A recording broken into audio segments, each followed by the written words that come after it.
ఐరోపా సమాఖ్యలో ప్రస్తుతం 27 దేశాలున్నాయి. ఈ 27 దేశాలన్నీ ఐరోపా సమైక్యతగా పిలువబడుతూ వస్తున్నాయి.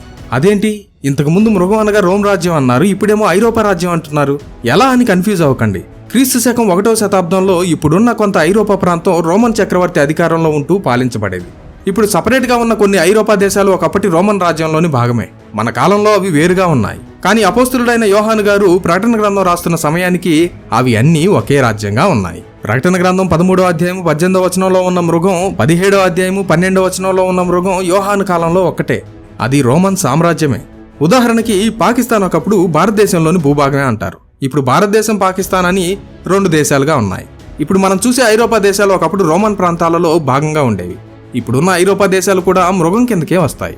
మృగం క్రీస్తు విరోధి, నాశన పుత్రుడు, అబద్ధ ప్రవక్త, ఘటసర్పం, నుదుటి మీద చేతి మీద ముద్రను వేయించుకోవాలి అనే వ్యవస్థ, ఇదంతా రోమన్ సామ్రాజ్యం నుండే రానుంది. వారి రాజ్యం ఇప్పుడు మతపరంగా రోమన్ క్యాథలిక్, ఆర్థిక వ్యవస్థ పరంగా యూరప్ మరియు అమెరికా దేశాల రూపంలో ఉందని ఎక్కువ మంది బైబిల్ పండితులు నమ్ముతున్నారు. ఇప్పటికే ఐరోపా రాజ్యాలు 2 బలమైన వ్యవస్థలుగా ప్రపంచంలో పనిచేయటం మనం చూస్తున్నాం. ఒకటి యూరోపియన్ యూనియన్గా, 2 నాటోగా పనిచేస్తున్నాయి. యూరోపియన్ యూనియన్ అనేది 27 యూరప్ దేశాల రాజకీయ మరియు ఆర్థిక కూటమి.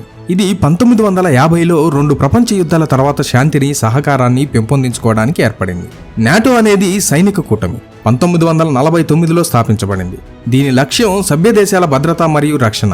వీటిలో 21 యూరప్ దేశాలతో పాటు America, Canada, Turkey, Norway, Iceland వంటి దేశాలున్నాయి.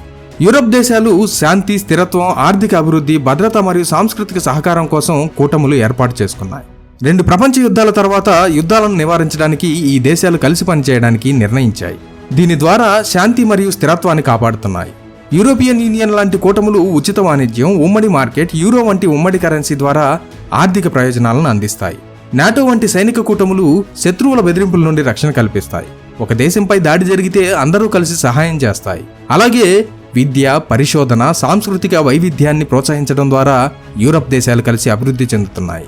ఈ కూటములు యూరప్ను బలంగా, ఐక్యంగా ఉంచుతాయి.